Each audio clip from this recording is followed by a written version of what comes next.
And we're rolling. Oh, 11:30 and here we are again, another Tuesday, another TeaFlix. Hello folks. Wow, where does the time go? It seems like only yesterday we were getting ready for our trip to Houston, which was pretty crazy, and we'll tell you a lot about in a minute or two.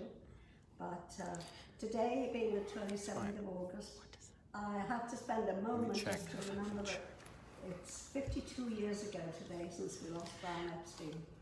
Gone far too soon. What a lovely man. And, you know, despite all the crazy conspiracy theories that happened, we went to Bangor that day to watch the Beatles. They were there with the Maharishi of Bangor University. And just as we were leaving to come home, Paul came out and stuck his head in the car door to say to his dad bye-bye. And George Echo Harrison, the other George Harrison, came to the door and shouted, "Paul, Brian's on the phone, he wants to talk to you about tomorrow and the travel arrangements."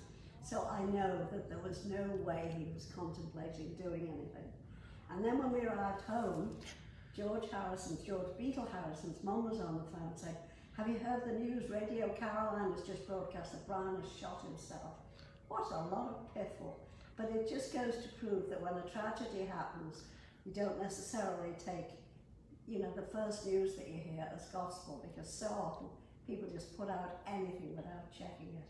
However, that dealt with, let's just say, a day to remember Brian and what a lovely gentleman he was. He always took such great care of us and treated us with respect. I know a lot of people will miss him. So I would like to get... Talk about, where did you just go? Houston? Well, oh yeah, Houston. Oh God, how quickly I forget. Getting older, you see, forget things. So yes, we had a wonderful time in Houston, Texas last week at this amazing international foodie event called Around the World in 10,000 Bites. But a lot more about that shortly. And Ruth is going to join me, and hopefully we're going to have Chef Niederkorn on the phone to talk to us and tell you all about it and a lot of other things he's doing. And so Ruth, can we get hold of Chef? Yeah, I'm just going to, I've invited him, he wants to be in the video. Facebook's doing its usual nonsense, you know. Facebook has but its moments. I just saw him saying he was on, but not yet. I'll tell you when. Okay. So tell everybody, hi Mark Lindsay. So Mark Lindsay was at the fabulous 10,000 Bites event. Did you enjoy it, Mark? I saw you there both nights, but it was just not possible to spend time with everybody and talk. But I hope you enjoyed it, because it was really a terrific event, wasn't it? I'm still reeling, to be honest, and Martin is absolutely chained to the editing bay, as you can imagine, because they worked about 16 hours each day filming here, Devon and Matt, and we've got loads and loads of footage and interviews with the chefs and all sorts of wonderful stuff. Mark Lindsay says he's still full. I'm not surprised. Mind you, Chef Skinner had assessed how much food the stomach will take and how much liquid, and the prepared wines with the different plates and so forth. It was just a mind-boggling event. Everybody thought David was crazy. You are a bit, aren't you, David? I'm sure you're watching. I hope you're watching. Otherwise, I'll come over there and smack your little legs for you. Hey, Chef Niederkorn, I know you're watching. Can you request to be in the video again? For some reason, I've sent you the invite twice. And of course, you know, the best laid plans, right? So Absolutely. We do these fantastic rehearsals and they go flawlessly. And then Facebook decides it doesn't want to play. So I'm watching out for Jason Niederkorn, who is an amazing chef, and he was part of the France plate. So let's see if I can get him back on, or if we want to just, do we want to maybe clear this one down and start again and just do Jason's broadcast? We could do that and see, get everyone to come back on and start and join. I don't quite know what to do here, because I saw him and then he disappeared, which I hate that when that happens. They've probably gone out for a ciggy. Probably. I saw him, it said, wants to be in your video, and I clicked approve, and then it just disappeared on me. Talk to me. Yeah, he's... Jason, I know you're there. Stop lurking. There's a good boy. No, he's not a lurker, he's a cooker, he's a doer. Jason Niederkorn, I'm here. Okay, great. Can you request to be in the video again? Yes, here we go. So, approving the technology, folks. Wonderful. connecting, and there you are. Hello. Good morning. Welcome. Dr. Thank Angie. you so much for joining You're us. very welcome. Thank you for having Fabulous. So now, of course, I'm having sound issues, which, you know, there's always something with these damn iPhones, isn't it? He's smiling. Okay, so let me just turn my volume up without hopefully screwing this whole thing up here. There we go. And testing 1, 2, 3. Hello, hello. There we go. Perfect. We have liftoff. All right. Well, I'm going to go Chef Jason. sit I'll next get to Mother. Ruth to come and sit on camera so that she can ask intelligent questions. I was just there for the eating and drinking, and maybe a few script notes here and there, so I can get my name on the credits. But you know, Ruth was doing the real stuff behind the scenes. So off we go.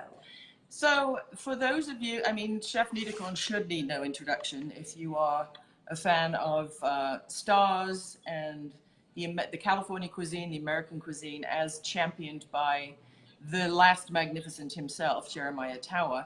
And Jason was part of Team 10,000 with us in Houston at Chef Skinner and Chef Duarte's epic event.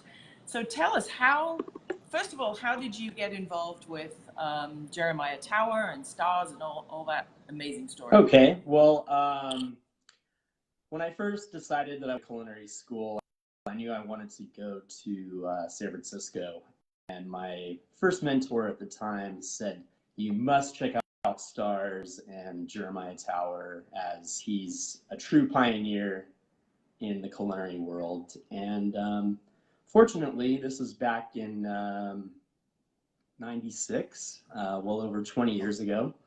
And I had the opportunity to work with him for over the course of a few years, towards kind of the tail end of the Stars San Francisco, great period of time for that restaurant. Obviously, it made a tremendous impact on the culinary world, and Jeremiah continues to do so to this day. So a great blessing and a great launch pad for my career being with him and that great restaurant. And Jeremiah has such a reputation of being, you know, the master's master and the finest of everything.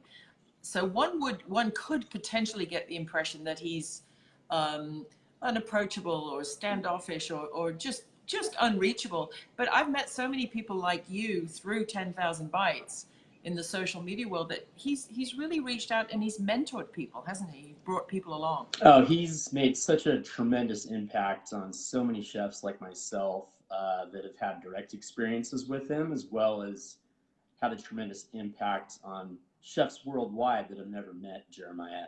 If it weren't for people like him, none of us would really have these types of great opportunities as far as television shows, cookbooks, just the notoriety and the prestige of being a great chef. He was definitely one of the pioneers and one of the first celebrity chefs. And, you know, he's a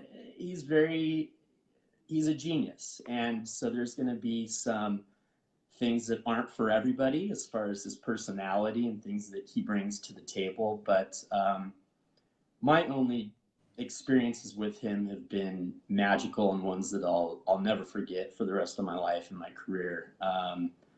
Last year at Cabana Under the Stars, which we're doing our next one in a couple weeks, he was just a pure joy. Every one of my staff at the restaurant, at the hotel,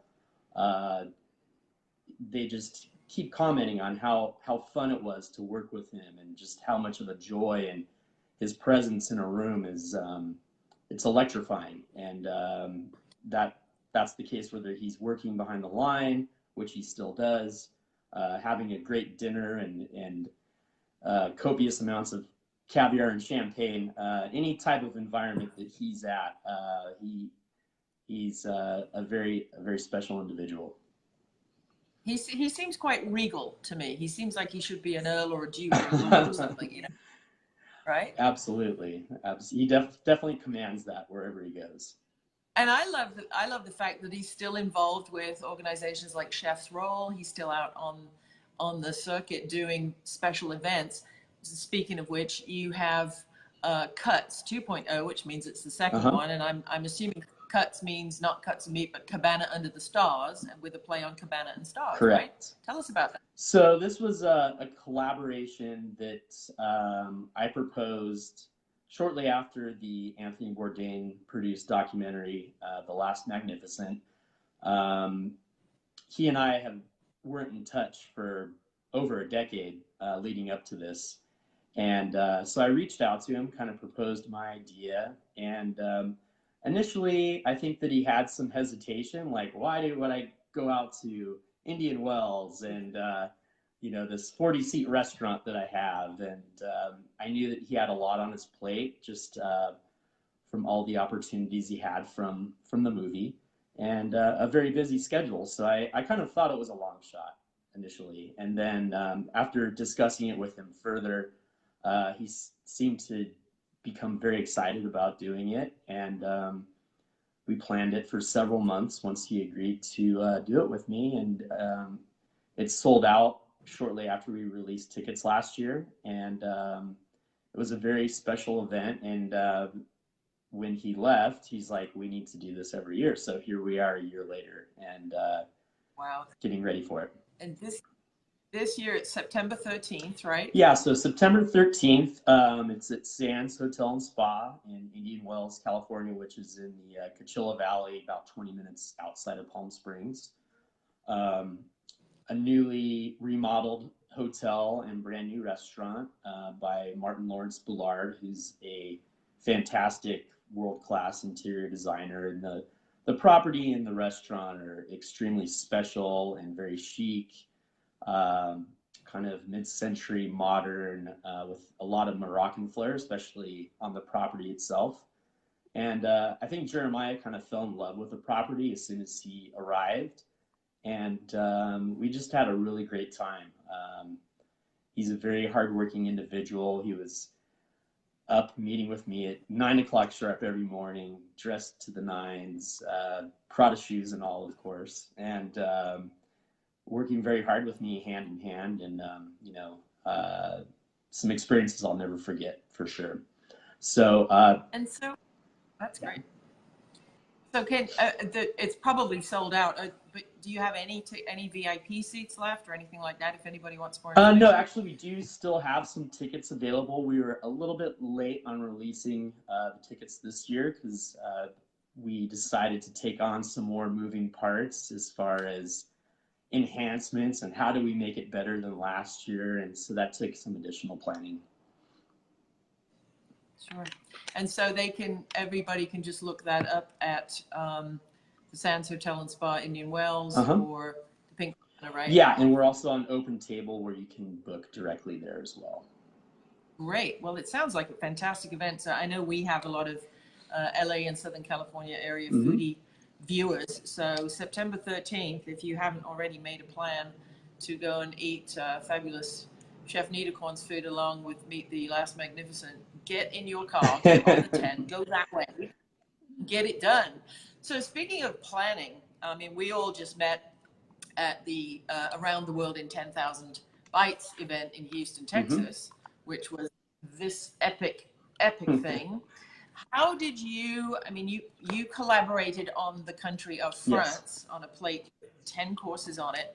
Had you worked with, or how did you collaborate with Aaron Blue Dawn of, Café Bolul, who is in New York and Houston, Luke McCabe, who's in Ontario, Canada, and yourself in California?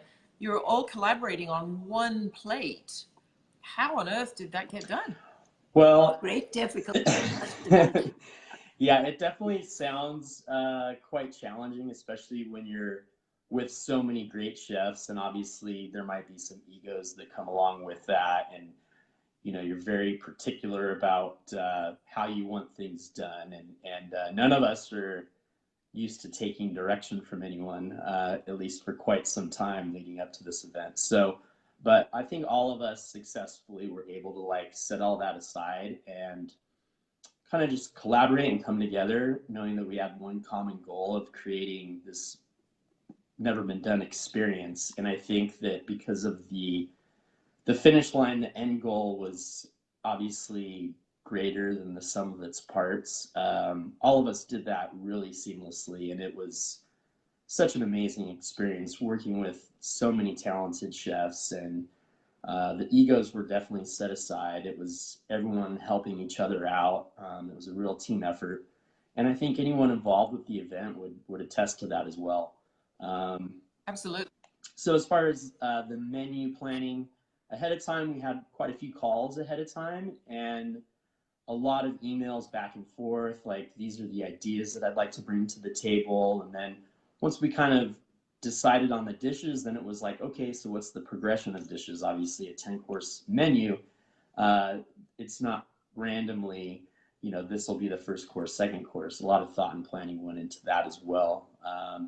And I think we were extremely successful at it, especially being the first time it's ever happened and our first time attempting that. And I know because of the success of that event, there's going to be upcoming ones next year that all of us involved are very much looking forward to and already are thinking of how we can make it better or smoother or just a better experience all the way around. I'm sorry, I'm going to say we hope for no power cuts on the day of the Yes. Oh boy. Yep. Downtown Houston, for those of you watching, it is day of. Everybody's been there 4 or 5 days. Thank heavens for the wonderful Hotel Zaza in the museum district, because they just gave their free reign of their kitchen, which we could not have done that. You know, you could not have done that without them. Can you imagine trying to get that done in food trucks outside in 110 degrees? It was bad. It was bad enough that we had a fabulous commercial kitchen at the Zaza. But then all of a sudden, we're all in the chef's meeting, McCartney Studios, our crew is in there filming it for a documentary we're making, and power goes out. It's like, okay, what was that? It reminded me of the air raids in Liverpool when everything just went black. And then, oh no, not that. What was your first thought, Chef, when you actually realized that we had no power and we didn't know when it was going to come back on? I think that all of us have experienced something like that in our careers quite a few times, so no one really panicked, and we realized that one way or another we're gonna figure it out and get it done. But it was definitely a big curveball. Unfortunately enough, it was only less than an hour that we had to stop cooking, and that definitely added some pressure in an already intense environment. And it was also an opportunity for everyone to step up too, and that's always handling that type of adversities really shows you how great the people were that were involved with it, because everyone did. Well, and also I think the ultimate goal was to the camaraderie, and as Chef Skinner, who invented the whole crazy thing with the Chef Tesla, I call him, because he does stuff that just shouldn't happen. You know, the whole idea was there's so much divisiveness in the world, ecologically, politically, you know, just everywhere. Everybody's at each other's throats. The whole point of this event was to, you know, put the world in front of one diner without them having to move or travel and bring. It was kind of the We Are the World of Food, really. And then secondly, to raise money for the Women's Leadership Program of the James Beard Foundation, and also in name of our lovely Dominique Crenn, who is on her recovery, to, you know, raise money for breast cancer and breast cancer awareness, which is, you know, I think a very important thing, and something that's touched every family and everybody in the world. So can you pick up anyone and ask them why they're calling? Tell them to get lost. So, that's one of Niederkorn's fans. Someone wanted to patch in, yeah. Yeah, that was Chef Blue Dawn. We just, you know, we told him we'll call him back later. No, I'm kidding. Bigger name on the other line. I'm kidding. So yeah, I mean, I think everybody's altruistic goals were just, it really shone through the whole event.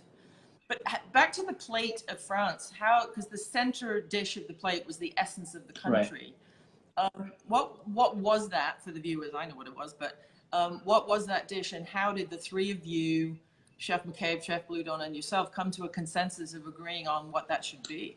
Well, as far as French cuisine, especially, you know, my approach in my contributions to the plate were starting with pure tradition and just realizing that French cuisine is really the backbone of all of gastronomy for the most part, as far as we know it today. And I wanted to kind of take these original ideas and make them modern and more contemporary, which was very easy to do when you have people like Chef Skinner, who are the Willy Wonka geniuses of the culinary world, and as you put it, do things that should not be possible. And so it started with the egg. And, you know, Aaron, during the speech at the dinner,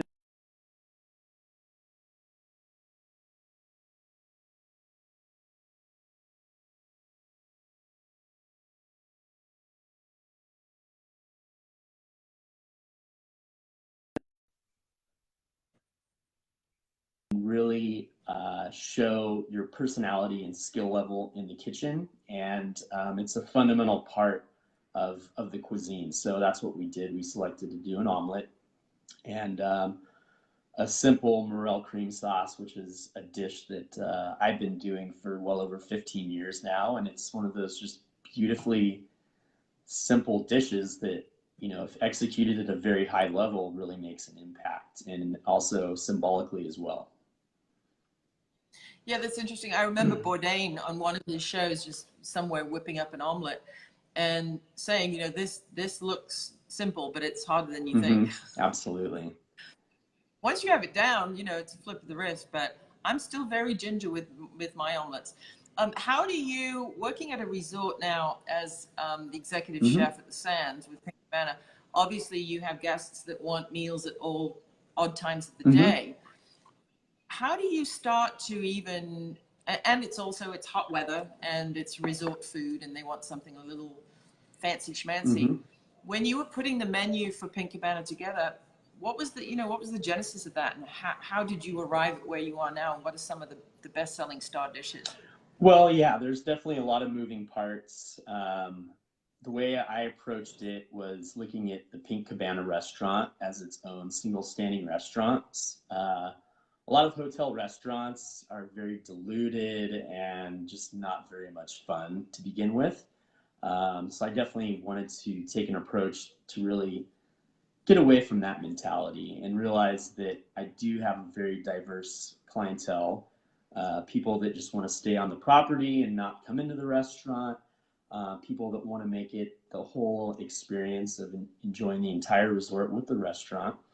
And we also have people from all over the world that come visit us. The Palm Springs area is just booming, and from a cultural and just diverse, it's always been a very diverse area, and very open-minded, and very appealing to most. Obviously, the weather right now, we're not quite as busy, but it also gives us an opportunity to get ready for the next season ahead of us, and look back and assess what things went really well and what things, you know, we want to change. So that's a great opportunity for someone like myself. I definitely wanted to tie the food into the brand and the style of the hotel, which is very chic, you know, slightly Moroccan, kind of old Palm Springs feel to it as well. There's definitely spatterings of like Mediterranean and Californian, and I think you'll find that in the menu, whether it was the menu I created a year ago or the menu that's going to start in a couple weeks, which I'm always changing the menu. I get bored very easily. So yeah, it's taking a lot of things into consideration, and there were definitely some things that didn't work. And, you know, when you open a new hotel or a new restaurant, there's always going to be things that you're like, you know, maybe I should have done something different. But you know, the greats learn from their mistakes. They're able to adapt and adjust, and I think that's what we're doing pretty fluently at this point, about a year and a half later now. So that's great. And so just tell folks where they can find more information, not just about, you know, the Cuts dinner and yourself, but, you know, the resort in general, and what's next for the season. Are you doing, you know, are you open or closed at Christmas and things like that? So Sands Hotel is owned by PRG Hospitality. We own 9 other boutique properties in California. We're continuing to grow. We're opening a new one in Hollywood at the end of summer, and already have our sights set on a few other properties. So, and they're all very unique, diverse, and very luxury boutique fun properties. So it's great being a part of that organization, and I hope to be involved with all the future projects and being partners with them for a long time. As far as the Sands and Pink Cabana is concerned, Sands Hotel and Spa website. You can also find us on Instagram and Facebook. My handles are Jason Niederkorn for both Instagram and Facebook. And we'll be doing special events during the holidays, some a little bit more elaborate than others, depending on which holiday it is. Obviously, we have the Jeremiah dinner coming up, and looking at next year, our calendar is already looking pretty full with another 10,000 Bites event on the horizon, doing some food and wine events as well next year, and staying busy with a great property with Sands and Pink Cabana. Well, fantastic. Yeah. Audience question. So, a question from the audience. Will the experience at 10,000 Bites have any effect on his menu?